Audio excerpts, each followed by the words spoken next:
देखा हो तो वो हमेशा उसमें पानी अक्सर जो देखते हैं वहाँ पे पानी खड़ा होता है, ठीक है। लेकिन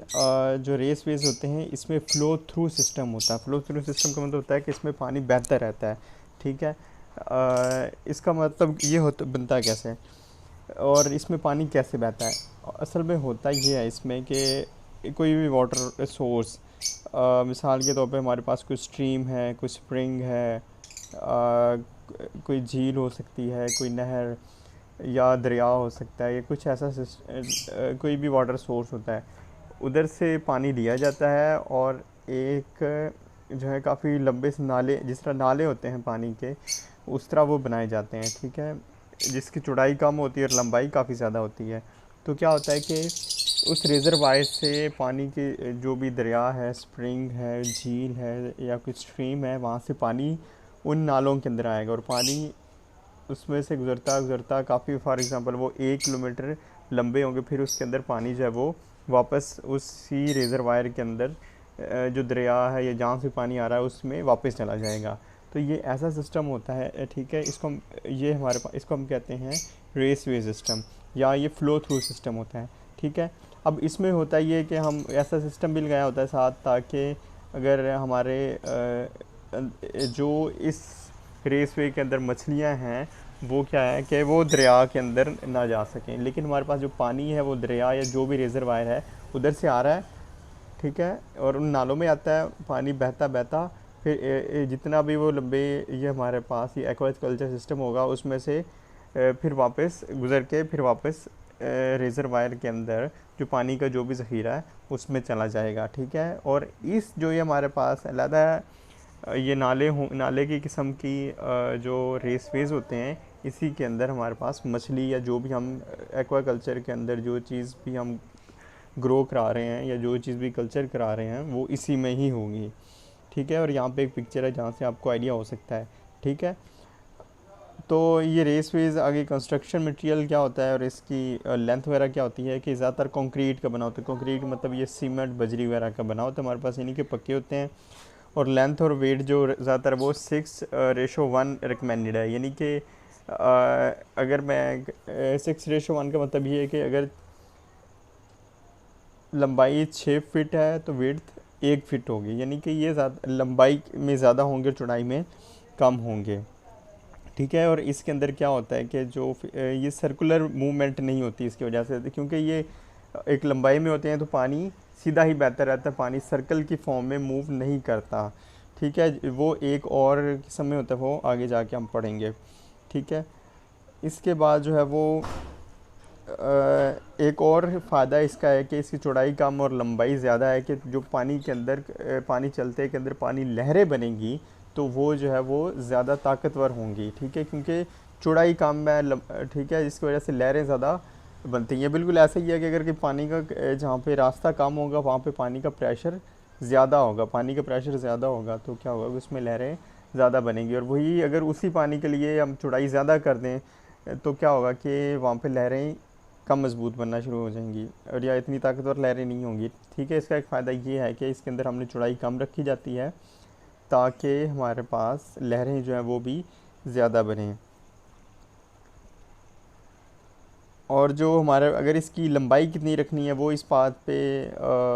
डिपेंड करता है कि वाटर की क्वालिटी या स्टॉक डेंसिटी कैसी। स्टॉक डेंसिटी के मतलब हमारे पास मछलियाँ कितनी हैं। मिसाल के तौर पे अगर आपके पास 100 मछली हैं टोटल और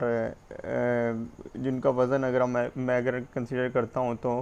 अगर एक 10, ठीक है, वो अगर आपके मछलियाँ ज़्यादा है या आपके पास 100 मछलियाँ, तो ज़ाहिर बात है कि आप काफ़ी लंबा जो है वो इसकी लेंथ ज़्यादा रखेंगे, ठीक है। अगर आपके पास 100 की बजाय 50 है तो ज़ाहिर बात है कि आप उसके लिए पौंड जो ये वाला एक्वाकल्चर सिस्टम की लंबाई थोड़ी रखेंगे और ये छोटा बनाएंगे कि हमें हमारे पास इतनी मछलियाँ ही नहीं हैं। तो सिंपल सी बात ये है कि अगर मछलियाँ ज़्यादा होंगी तो इसकी लंबाई ज़्यादा हो जाएगी, ठीक है, क्योंकि उन मछलियाँ ताकि आराम से इस सिस्टम के अंदर पूरी आ जाएँ। अगर हमारे पास मछलियाँ कम है तो हम लंबाई को भी कम रखेंगे, क्योंकि कम लंबाई के अंदर हमारी मछलियाँ पूरी आ जाएंगी। अब ये जो आगे जो है वो उसमें लिखा, नेक्स्ट जो हेडिंग है वो ये है कि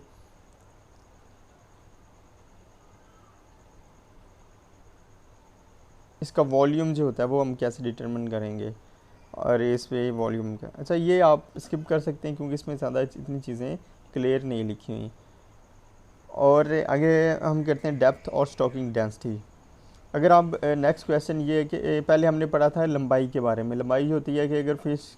हमारे पास डेंसिटी कितनी ज़्यादा है, कि अगर फ़िश ज़्यादा है हमारे पास तो हम उसकी लंबाई ज़्यादा रखेंगे, सारी बात। अगर कम है तो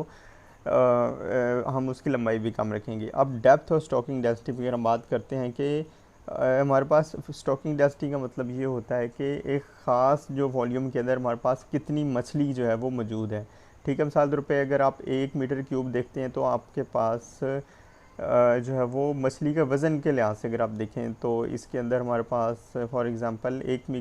क्यूब मीटर के अंदर आपके पास 10 किलो मछली, जो मछली आती है उसका वज़न जो है वो 10 किलो है। ठीक है, इसको हम कहते हैं स्टॉकिंग डेंसिटी, यानी कि हमारे पास जो वेट होगा पर वॉल्यूम कितना आ रहा है। इस अगर हम डेप्थ की बात करें तो हमारे पास जो कितनी मछली है, ये डेप्थ के लिहाज से क्या होगा कि अगर हमारे पास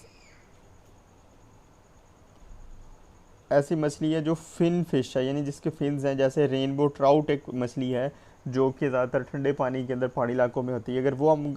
उसकी कल्चर कर रहे हैं तो हमारे पास ज़्यादातर हम जो गहराई है वो 3 फुट रखेंगे। ठीक है, और इसके बाद अगर तो इसके के अंदर क्या होगा, जो रेस वे होंगे यानी कि जो हम नाले बनाएंगे तो वो ज़्यादातर हम 90 फुट का रखेंगे और 6 से 9 हमारी उसकी चौड़ाई होगी और उसके अंदर स्लोप बनी होगी। ठीक है, स्लोप का मतलब ये होता है कि उसमें ढलान से थोड़ी बनी होगी। पहले ढलान कम होगी, जैसे जैसे आगे जाएगा वो नाले आगे जाती हैं क्योंकि वो थोड़ी सी ढलान नीचे की तरफ जाएगी, जिसकी वजह से क्या है कि पानी आराम से उस बह सके और उसके अंदर थोड़ा सा प्रेशर बन सके। ये हम ट्राउट के बारे में पढ़ रहे हैं। अगर आप ट्राउट जो है वो उसका कल्चर कर रहे हैं, ट्राउट उगा रहे हैं तो इसके अंदर ट्राउट के लिए हमारे पास जो स्टॉकिंग रेट होता है क्या, 30 to 50 किलोग्राम पर मीटर क्यूब, यानी कि 1 मीटर क्यूब का अगर पानी का एरिया है उसके अंदर 30 से 50 किलोग्राम हमारे पास मछली होंगी ट्राउट की। ठीक है, ये हमारे आमतौर पे नॉर्मल जो होता है कि एंड ऑफ रीडिंग साइकिल, मतलब जब मछली का पूरा एक रिप्रोडक्शन साइकिल कंप्लीट हो जाता है, वो प्रॉपर ग्रो कर जाती है, तो इसके अंदर यानी कि पर मीटर क्यूब से हमारे पास जो मछली हमारे असल होती है वो 30 से 50 किलोग्राम पर मीटर क्यूब है। ये हमारे पास स्टॉकिंग डेंसिटी है। ठीक है, अगर हम मेरीन स्पीशीज़ की बात करें जैसे सी बैस है या सी ब्रीम है, ये हमारे पास मछलियों की किस्में हैं जो कि समुद्री मछलियाँ हैं। ठीक है, इसके अंदर अचीवेबल लोड जो होता है वो हमारे पास जो स्टॉकिंग डेंसिटी है इसके अंदर वो हमारे पास कम आती है, यानी कि हमारे पास 15 से 20 किलोग्राम पर मीटर क्यूब, यानी कि 1 मीटर क्यूब एरिया पानी के अंदर हमारे पास 15 से 20 किलोग्राम मछली का हमें हासिल होगा।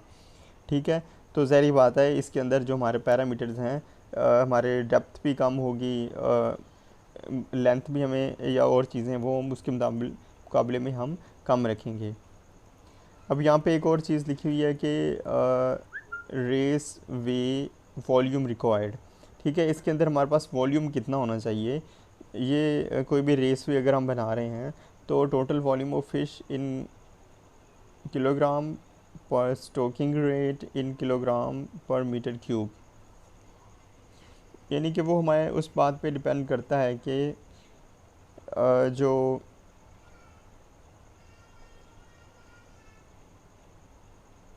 एक स्टॉकिंग रेट के अंदर हमारे पास टोटल जो वो फ़िश कितनी आ रही है। मतलब इसका सिंपल लफ्ज़ों में यही मतलब है कि जैसे हमने ऊपर देखा कि अगर हमारे पास जो स्टॉकिंग रेट वो ज़्यादा है, यानी कि पर मीटर क्यूब के अंदर से हमारे पास वज़न फ़िश का वो ज़्यादा हमें हासिल हो रहा है, तो ज़ाहिर बात है कि हम रेस वे का वॉल्यूम जो है वो ज़्यादा रखेंगे क्योंकि हमारे पास जो फ़िश ज़्यादा वहाँ पे निकल रही है, या हमारे पास जो फ़िश की एंड प्रोडक्ट आती है वो भी ज़्यादा है और ज़्यादा मछली वहाँ पे है। तो इसके मतलब कि हमारे पास ऐसी स्पीशीज़ जो ज़्यादा ग्रो कर जाती है, जिस पे ज़्यादा वज़न वाली फ़िश हमें हासिल हो रही है, जो ज़्यादा बड़ी हो जाती है, तो उसके लिए हम जो रेस वे का वॉल्यूम है वो ज़्यादा रखेंगे। और अगर हमारे पास ऐसी स्पीशीज़ आपके पास है जो ज़्यादा बड़ी नहीं ग्रो नहीं करती इतनी, या उसमें ज़्यादा वज़न नहीं हासिल होता उस फ़िश को, और वो पर मीटर क्यूब के अंदर हमारे पास थोड़ा सा वज़न हासिल होता है मछली का, तो इसके लिए हम रेस वे वॉल्यूम है वो कम उसको हम रखेंगे। इससे जो नेक्स्ट है ये भी आप स्किप कर सकते हैं क्योंकि जो फार्मूलाज हैं लोडिंग रेट और ऑक्सीजन कंजप्शन, क्योंकि ये भी काफ़ी कंफ्यूजिंग और यहाँ पे इसको ज़्यादा एक्सप्लेन नहीं किया गया। तो सिंपल अगर लफ्ज़ों में मैं सारों को समराइज़ ये करता हूँ कि रेस वेज एक ऐसा कल्चर सिस्टम है या कोई भी समुद्री या पानी के अंदर रहने वाली कोई ऑर्गेनिज्म, सारे तौर पर मछली को अगर हमने उगाना हो या इसके अंदर मछली की कल्चर या फार्मिंग करनी हो, तो ये ऐसा सिस्टम होता है कि हम इसके अंदर पानी बह रहा होता है, सही है। वो अब बहता कैसे है कि हम एक नाले किस्म के, जैसे पानी के नाले होते हैं, ये इस तरह के बनाए जाते हैं जिसके अंदर पानी कहाँ से, कि दरिया से, किसी झील से, कोई चश्मों से आए, या इस तरह की कोई चीज़ है जहाँ पे वाटर रिजर्वायर उसको हम कहेंगे, यानी कि जहाँ पे पानी काफ़ी सारा है, वहाँ से हम क्या करेंगे, एक नाले से निकालेंगे, ठीक है। और उसके अंदर वो 1 किलोमीटर, 2, 3 या जितने भी किलोमीटर है या कितने फीट होता है, वो हमारे पास डिपेंड करेगा कि हमने कितनी मछली उसके अंदर उगा जो है वो कल्चर